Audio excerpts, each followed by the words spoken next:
Eu estava aqui a ler sobre a epigenética na preparação do episódio e a dar-me conta que se realmente isto são traços hereditários que se tornam fenotípicos, ou seja, que são visíveis, não é? Que geram efeitos visíveis, o que isso faz pensar é que, como qualquer outro fenótipo, vai estar sujeito à pressão da seleção natural. Ou achas que não? Por acaso, não sei se isto é verdade, mas a mim faz-me sentido que depois esteja, não é? Se ele se manifesta fenotipicamente, a partir daí vai ter o efeito, se for algo positivo ou negativo, ou até neutro, não é? Vai ter um efeito, desde que não seja neutro, não é? Um efeito do ponto de vista de seleção natural. Assim, parece-me... Há aqui duas coisas. Por um lado, a parte genética, portanto, o ADN, é muito mais longo prazo. Ou seja, isto parece-me que é uma coisa mais flexível. Isto é uma coisa que...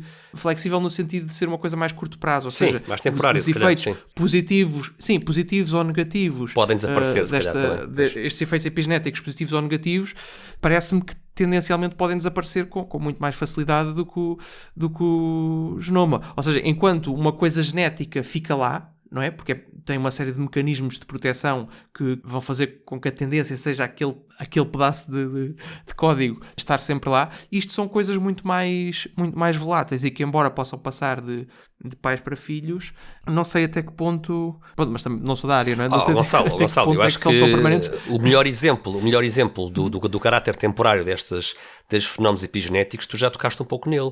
E é o facto de que, e foi no episódio passado em que estavas a falar sobre o facto de que o mesmo código genético vai dar origem a células diferentes. Ou seja, no fundo, quando nós temos o zigoto, e o zigoto começa a dividir-se, e a dividir-se cada vez mais, e as células a diferenciarem-se, o património genético ou genético é sempre igual em todas as células, não é? Mas as células vão se tornar diferentes. Algumas vão se tornar células neuronais, outras musculares, outras hemácias, etc. No fundo, isto são processos epigenéticos, não é? Tem que ser processos epigenéticos em que, dentro de cada célula, vão... estão à volta. Sim, vão existir diferenças de tipo epigenético em que certos géneros se manifestam e outros não se manifestam. Alguns são inibidos. E é isso que faz com que as células se desenvolvam de forma diferente, não é? Isto é epigenético, não é? E é temporário. Sim, mas estavas a perguntar aqui... Sim, mas estamos a falar aqui da pressão para... Sim, da parte da seleção. Sim, certo. Da parte da seleção natural. Parece-me com base daquilo que andei a ler, que, por exemplo, imagina este caso dos gêmeos, não é? Se um tiver exposto a um ambiente mais positivo em termos da expressão dos genes, ou seja, que crie este ambiente epigenético mais favorável, naturalmente ele vai ter mais tendência a sobreviver e a conseguir reproduzir-se do que o irmão que foi posto num ambiente completamente adverso, não é?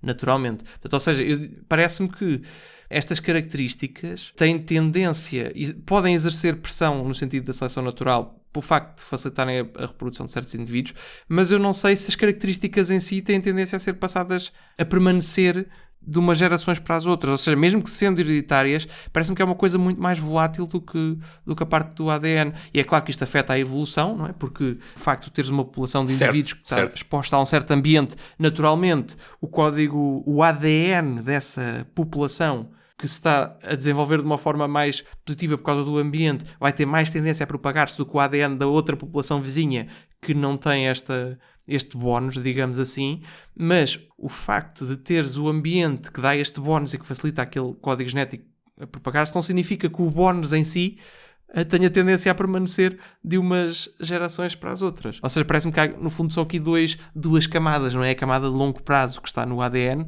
e a camada de curto prazo que pode durar algumas gerações e que está aqui neste ramo da epigenética, mas isto é uma coisa que ainda está muito em estudo. Eu queria só ainda aqui, acho que há um exemplo muito engraçado, que foi o que eu vi, que é um dos que, no fundo, está a favor de que isto seja uma coisa hereditária e que se pode transmitir e que não é código genético, mas está à volta do genoma e pode ser hereditário, que é o exemplo de uns ratos.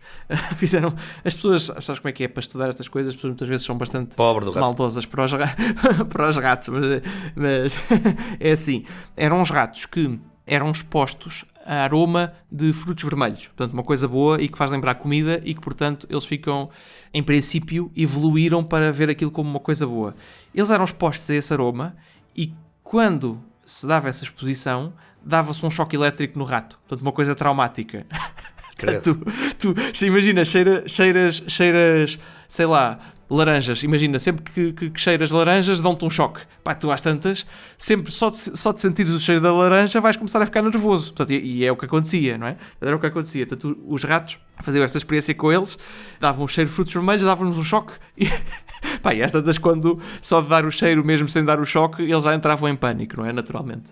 O que se começou a ver foi que fizeram isto ao longo de várias gerações de ratos e a dada altura tinhas, imagina, uma geração de ratos à qual nunca tinha sido aplicado o choque, mas quando sentia o cheiro dos frutos vermelhos ficava, entrava em stress assim, sem saber bem porquê. Certo, sem saber bem de forma... Portanto, exato. Portanto, no fundo, parece que houve aqui uma parte do genoma que gera estas respostas de...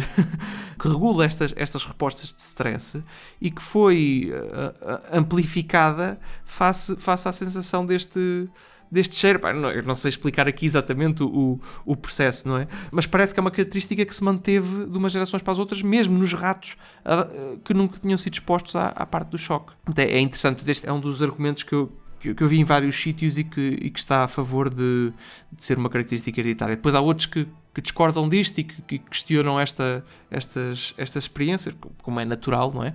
Mas não deixa de ser interessante. Olá a todos, esperemos que tenham gostado do excerto desta nossa conversa. Se quiserem ver o episódio completo, temos o link na descrição. E se gostam deste conteúdo, não se esqueçam de subscrever, pôr gosto e partilhar. Obrigado e até à próxima.